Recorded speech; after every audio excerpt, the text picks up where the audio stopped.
राधे कृष्णा। जय बोलो सीता रामचंद्र भगवान की जय। श्री राम जय राम जय जय राम। श्री राम जय राम जय जय राम।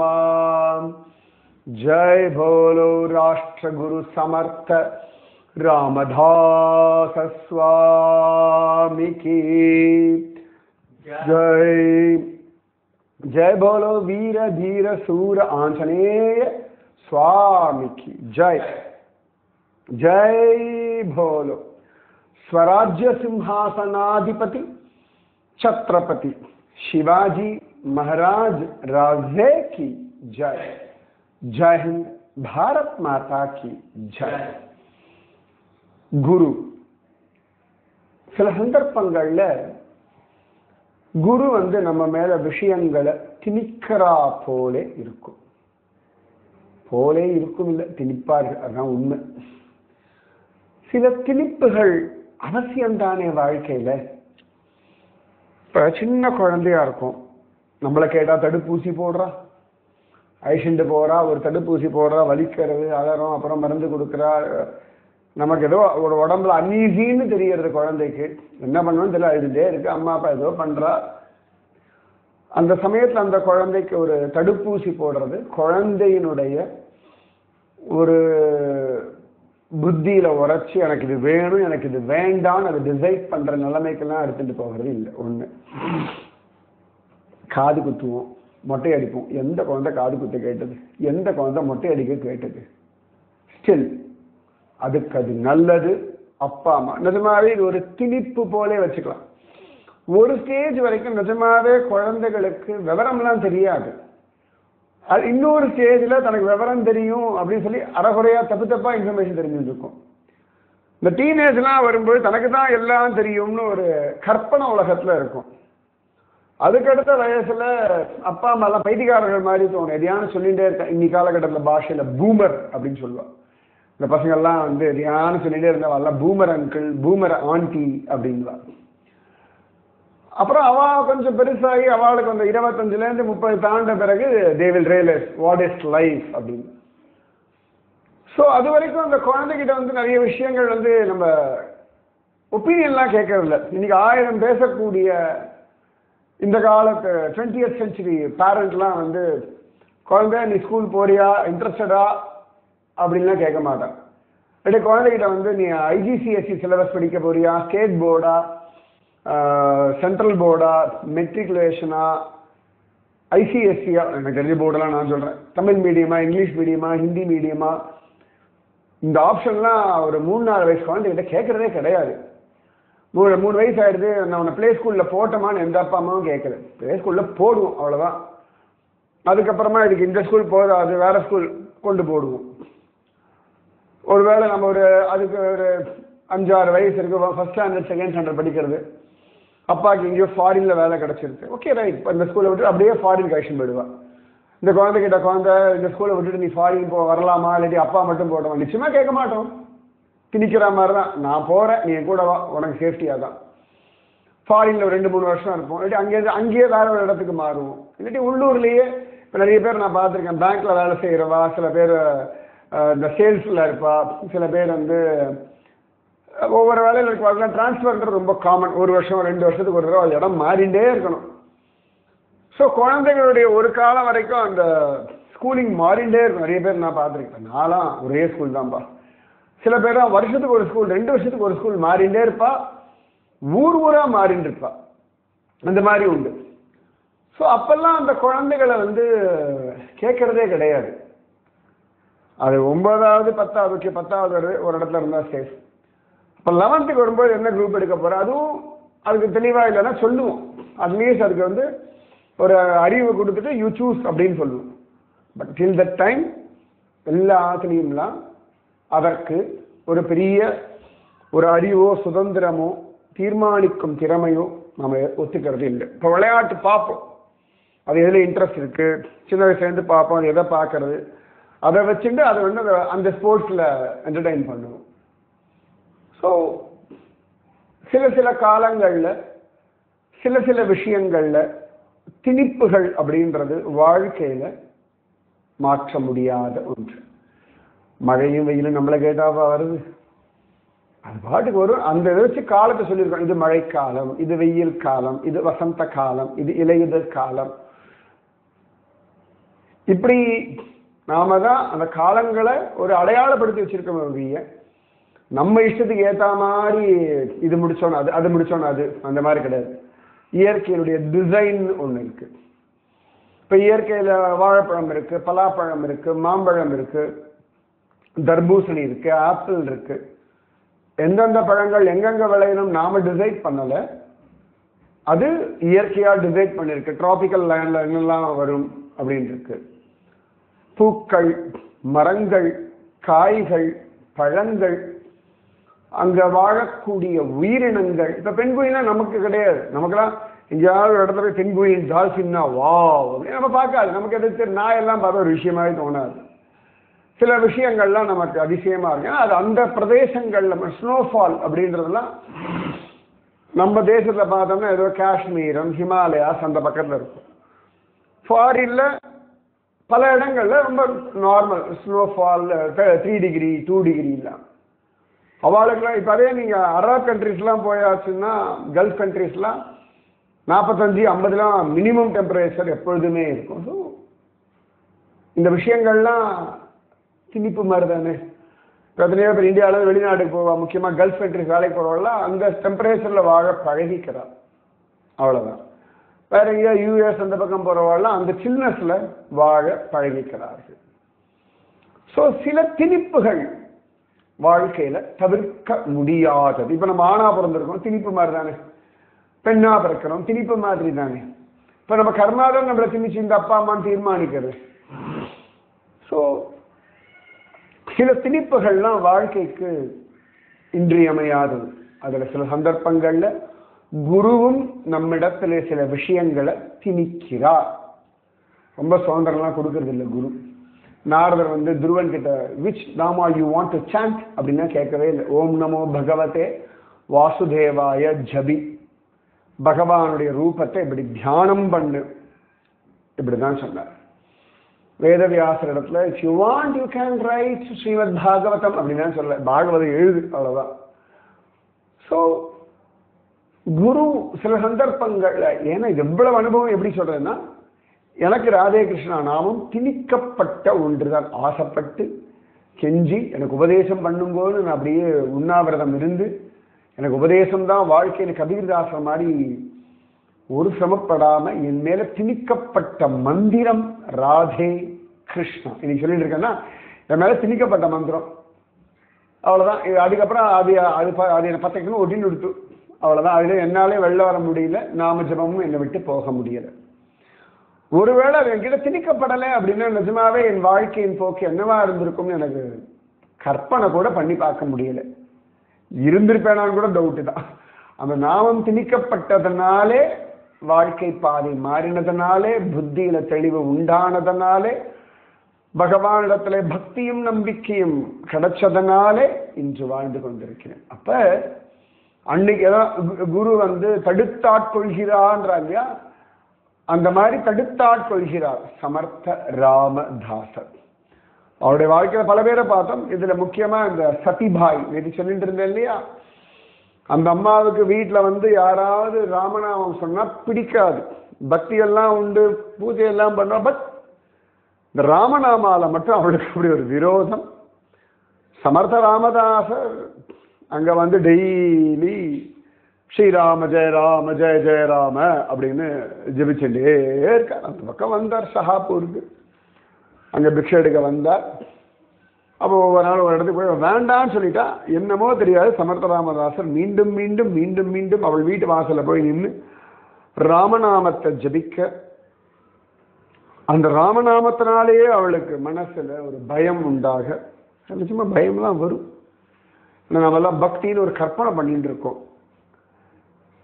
இந்த ரியல் பக்தி அப்படின்றது குரு சொல்லும்போது நிஜமாவே பயமா இருக்கும், குழப்பமா இருக்கும். ஏன்னா நம்மளை பொறுத்த வரைக்கும் பக்தின்றது தெய்வத்துக்கிட்ட எதாவது வாங்கிக்கிறது தான் பக்தி. இந்த பூஜை பண்ணா இது கிடைக்கும், இந்த ஸ்லோகம் சொன்னா இது கிடைக்கும், இந்த கோவில் போய் அங்க பிரதட்சணம் அடிப்பிரதட்சணம் 40 பிரதட்சணம் இதெல்லாம் பண்ணியாச்சுன்னா you will get what you want. இன்னி வரைக்கும் கோவில்களை பற்றி இப்படிப்பட்ட அபிப்பிராயங்கள் தானே. கோவிலுக்காக சுவாமிக்காக எத்தனை பேர் போறோம் ரைட். ஒவ்வொரு காலகட்டத்தில் பக்குவம் வரும் வச்சுக்கோங்க. குருதேவர் இடத்துல போகும்போது இப்படிதான் நம்மளுக்கு ஒரு குழப்பம் வரும். அவருடைய கணவர் ஏதோ கையாடல் பண்ணிட்டார் அப்படின்னு அடில் ஷா அரெஸ்ட் பண்ண அந்த பாஜி பந்த்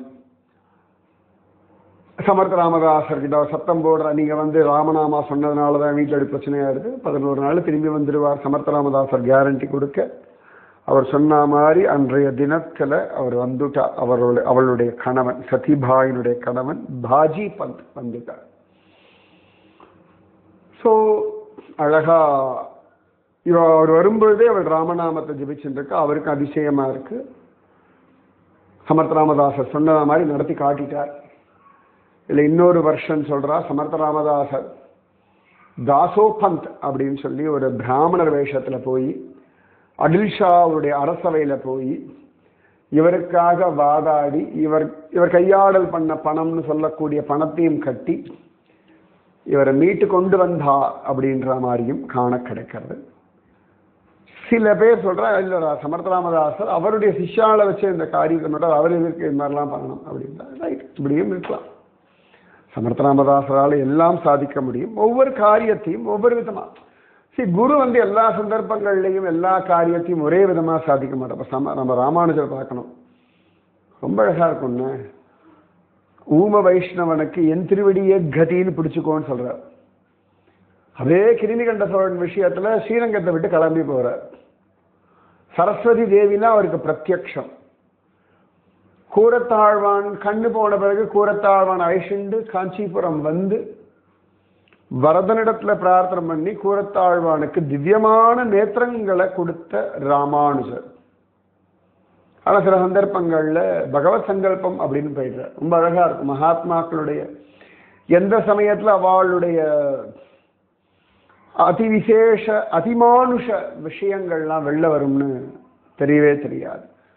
இப்ப சங்கரர், சுவாமி ராமானுஜர், சமர்த்த ராமதாசர் இவாள்லாம் பிக்ஷை எடுத்துதான் வாழ்ந்துட்டு இருக்கா. ஆனா இவாளுக்கு பிரத்யக்ஷம் தெய்வம். என்னது சொல்வேன், நமக்கெல்லாம் தெய்வம் பிரத்யக்ஷமானா பிக்ஷையா எடுப்போம்? வாய்ப்பே இல்லை. இவாள்லாம் பிக்ஷை எடுத்து வாழ்ந்துட்டு இருந்தார்கள்.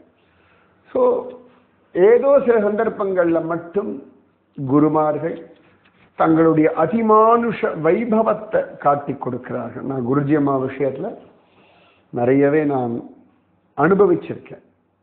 சமயத்தை சந்தேகம் என்ன, சமயத்தில் மனுஷா மாதிரி சாதாரண அல்ப மனுஷா மாதிரி இருக்கா, திடீர்னு பார்த்தா பெரிய காரியங்களை சாதிக்கிறா. ஒரு கன்ஃபியூஸ் ஸ்டேட்லாம் வரும். அதெல்லாம் வராதுன்னு சொல்ல மாட்டேன், அதெல்லாம் வரும். அதெல்லாம் தாண்டி தான் நம்பிக்கை வைக்கணும், அதெல்லாம் தாண்டி தான் குருவோட பயணப்படணும். பயணம் பண்ணும் பொழுதுதான் அந்த அனுபவத்திலே தான் அந்த சத்தியம் புரியுமே ஒழிய எனக்கு எல்லாம் கிளியர் கட்டா தெரிஞ்சாதான் குருவோட டிராவல் பண்றேன்னா கஷ்டம். நீங்க டிராவலே பண்ண வேண்டாம், போயிட்டே இருப்பா குரு, அவ்வளவுதான். இந்த வண்டியை பத்தி எல்லாம் கிளீனா எத்தனை மணிக்கு எங்கெல்லாம் போனேன் ஒரு டீட்டெயில்ஸா தெரிஞ்சாதான். சில விஷயங்கள்லாம் ஃப்ளைட்ல ஏறுறோம், போய் பைலட் எவ்ரி 1 மினிட்க்கு அனௌன்ஸ்மெண்ட் பண்ண மாட்டார், you are going to take off அப்படின்னு, அவ்வளோதான். அதுக்கப்புறம் பைலட் பேசவே மாட்டான், எவ்வளோ ஸ்பீடில் போகிறோம் அதெல்லாம் சொல்ல மாட்டான். மேலே ஏறி ஒரு லெவலுக்கு அப்புறமா சீட் பெல்ட் சைன் ஆஃப் பண்ணும் பொழுது பேசுவான் சமயத்தில். அது கூட பேசணும் அவசியம் இல்லை. சில சந்தர்ப்பங்களில் hope you are enjoying your journey எதானு சொல்லுவான். அதுக்கப்புறமா இறங்குறதுக்கு முன்னாடி எதாவது சமயத்தில் பேசுவான். 1/2 ஹவரில் இறங்க போகிறோம், இவ்வளோ மைல் தூரத்தில் இருக்கும், அந்த போகிற இடத்துல என்ன டெம்பரேச்சர், விண்டு ஸ்பீடு என்ன, எவ்வளோ கிளியராக இருக்குது ஸ்கைஸ், இதெல்லாம் சொல்லுவான். எல்லா சமயத்துலேயும் பைலட் பேசிட்டு இருக்க மாட்டான். But you have to rely on him. நீங்கள் அவன் நம்பித்தான் ஆகணும். அவனுடைய ரெப்ரசன்டேட்டிவாக இருக்கக்கூடிய அந்த ஃப்ளைட் அட்டெண்டன்ஸ் சொல்கிறத கேட்டுத்தான் ஆகணும். Close the tea table, open the window, wear your seat belt, இனிமேல் வாஷ்ரூம் யூஸ் பண்ணக்கூடாது, ஸ்ட்ரைட்டன் யுவர் சீட், அவ்வளோதான். You have to follow. So சில சந்தர்ப்பங்களில் குரு சொல்றத ஜஸ்ட் ஃபாலோ, அப்படியே கேட்டு நடக்க ஆரம்பிங்க. அப்பொழுது மட்டும்தான் அடுத்த லெவல் போக முடியும். 5ஆம் கிளாஸ் படிக்கும்போது இந்த படிப்பு எனக்கு இன்னும் எங்கே யூஸ் ஆகும் சொல்லுங்க. Then only I will study history or geography, இல்லாட்டி மேக்ஸு, இங்கிலீஷு, சயின்ஸ் எல்லாம் அப்புறம் தான் படிப்பேன். அதெல்லாம் நடக்காது. அந்தந்த பாடம் படிச்சு, அதனால தான் 10th வரைக்கும் அதே பாடம். அதுக்கப்புறமா தான் ஒரு இதில் ஸ்பெஷலைஸாக ஏதோ ஒரு இன்ஜினியரிங்கோ காமர்ஸோ சயின்ஸோ ஏதோ ஒன்றுக்கு அனுப்புகிறார். ஸோ அழகா சமர்த்த ராமதாசன் சொன்ன மாதிரி நடத்தி காட்டிட்டார். இவளுக்கு அவ்வளவு சந்தோஷம். அவர் கணவருக்கு நம்பவே முடியல. விஷயம் எல்லாம் தெரிஞ்செடுத்து அடுத்த நாள் எப்படாப்பா சமர்த்த ராமதாசர் வருவார் அப்படின்னு காத்துட்டு இருந்தார். பாஜி பந்தும் சதிபாய் அழகா வந்தாச்சு. ரொம்ப சந்தோஷம். சமர்த்த ராமதாஸ் வந்தோடனே வாசல்ல நின்று ஆரத்தி எடுத்து அவருக்கு புஷ்பம் பொழிஞ்சு அவரை சேவிச்சு அவரை வீட்டுக்குள்ள கூப்பிட்டு, எவள் வீட்டு வாசலை நிற்கக்கூடாது, ராமநாமத்தை ஜபிக்க கூடாதுன்னு கத்தினாலோ அதே சதிபாய் சமர்த்த ராமதாச காலில் விழுந்து கதறி அழறா. நிஜமாவே இந்த குருவினுடைய காருண்யம், குரு நமக்காக இவ்வளோ பண்றான்ற விஷயங்கள்லாம் புரியும் பொழுது விம்மி வெடிச்சு அழத்தான் வருமே ஒழிய வேற ஒன்றும் சொல்லலாம் முடியாது. வேற ஒன்றும் அதுக்கு பக்தியெல்லாம் செய்யவும் முடியாது. பக்தியெல்லாம் செய்ய முடியாது, ஒன்றும் செய்ய வேண்டாம் இருக்காங்க. என்ன முடியுமோ செய்யுங்க. அவா கொடுத்தது அவ்வளோ பெருசு. நமக்கு பீஸ் ஆஃப் மைண்ட் ஒன்று கொடுக்குறாள், ஒரு கிளாரிட்டி அபவுட் அவர் லைஃப். நம்ம யாரும் நம்மளை பற்றி நமக்கு ஒரு தெளிவை கொடுக்குறாரு, உலகத்தை பற்றி ஒரு தெளிவு. எவ்வளோ ஒரு விஷயம் தெரியுமா அதெல்லாம். அப்ப என்ன பண்ண முடியும், என்னெல்லாம் முடியுமோ பண்ணுவோம், அதான் அர்த்தம். அப்ப அழகா அவர் ஐஷண்ட போய் உட்கார வச்சு விதவிதமா சாப்பாடெல்லாம் தயார் பண்ணி ஜோரா அவருக்கு அன்னைக்கு பரிமாறுறா. சமர்த்த ராமதாசர் சின்சியரா அழகா சாப்பிட்றாரு.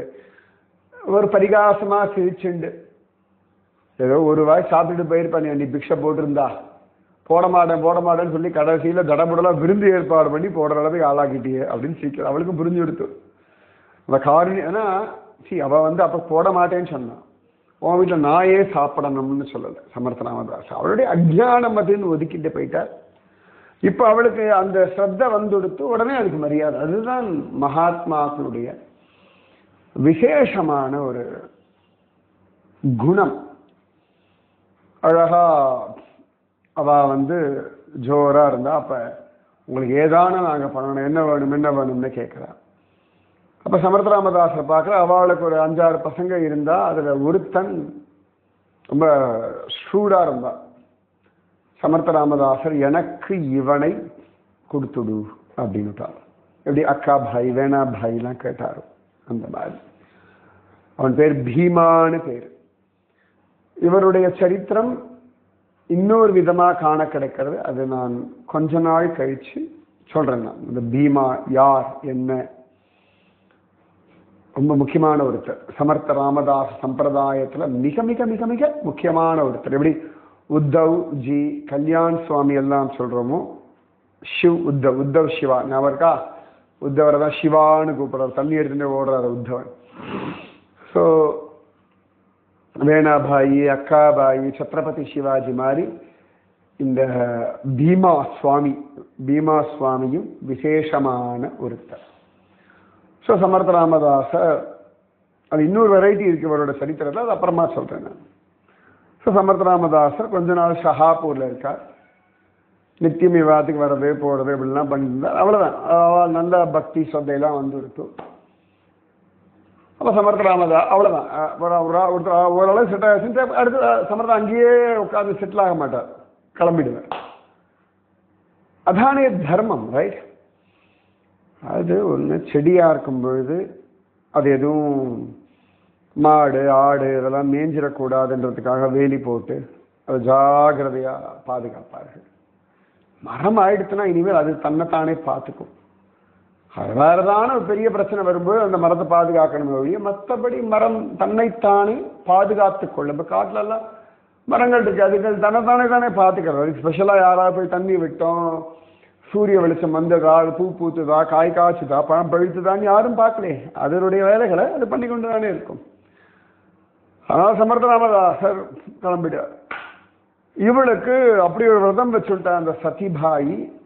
சமர்த்த ராமதாசருடைய தரிசனம் இல்லைன்னா அன்னைக்கு எதுவும் ஆகாரம் எடுத்துக்க மாட்டேன், அவருக்கு பிக்ஷை போடாம ஆகாரம் எடுத்துக்க மாட்டேன்னு. சமர்த்த ராமதாசர்கிட்ட இந்த டிமாண்ட் எல்லாம் பலித்தமே ஆகாது. இது எந்த குருகிட்டையுமே ஆகாது. சமர்த்த ராமதாசர் குருஜி அம்மாலாம் வாய்ப்பே இல்லை. இந்த இது நான் சாதாரணமாக சொல்ல, சீன் போட்டால் நாளைக்கு ஆகாது. சாதாரணமாக இருந்தாலாவது அனுகிரகம் உண்டு. இந்த டிமாண்டு, சீன் போடுறது, கிடைச்சே ஆகணும், எனக்கு வேணும் அப்படின்னு ஒத்த காலெல்லாம் அடம் பிடிவாதத்துக்கெல்லாம் விலையே கிடையாது. நீங்கள் ஃபோக்கஸ் பண்ணலாம், பிரார்த்தனை பண்ணலாம், வேணும்னு ஸ்ரத்தையோடு கேட்கலாம், அவ்வளோதான் உரிமை உண்டு. ஒழிய பிடிவாதத்துக்கெல்லாம் வெளுத்து வாங்கிடுவோம் நானாக இருந்தாலும் சரி, அவ்வளோதான். அதெல்லாம் வாய்ப்பே கிடையாது.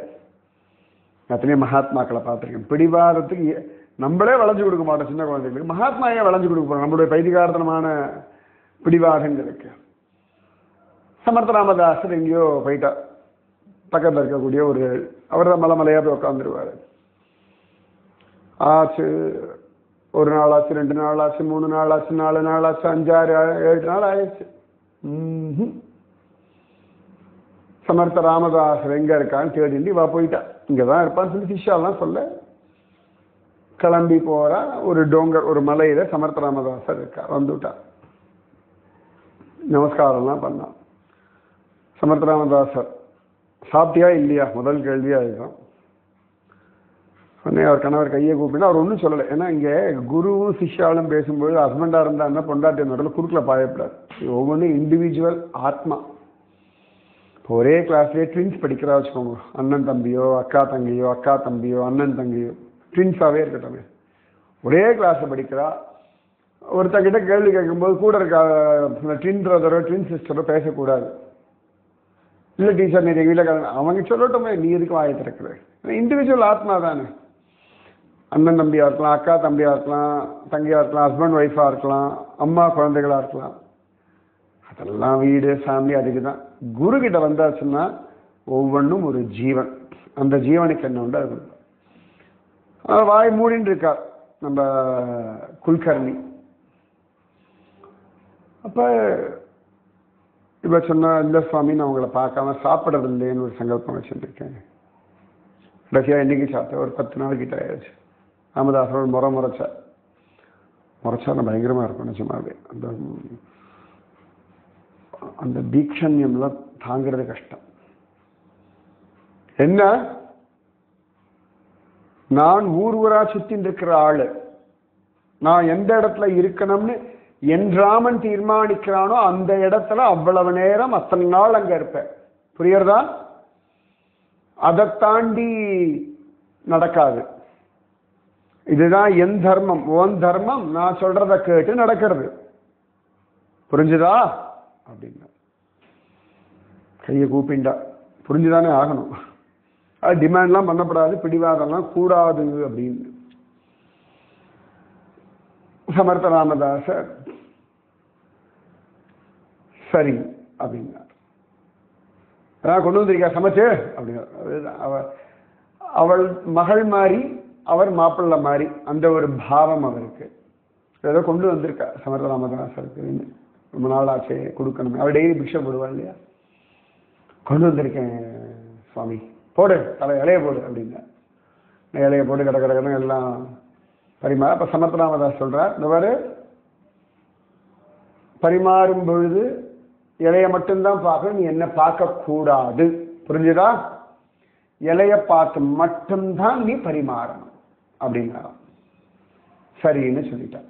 இலைய பார்த்து பரிமாறுறான். அகஸ்மாத்த தலையை தூக்கிட்டான். மீதி விஷயம் நாளைக்கு.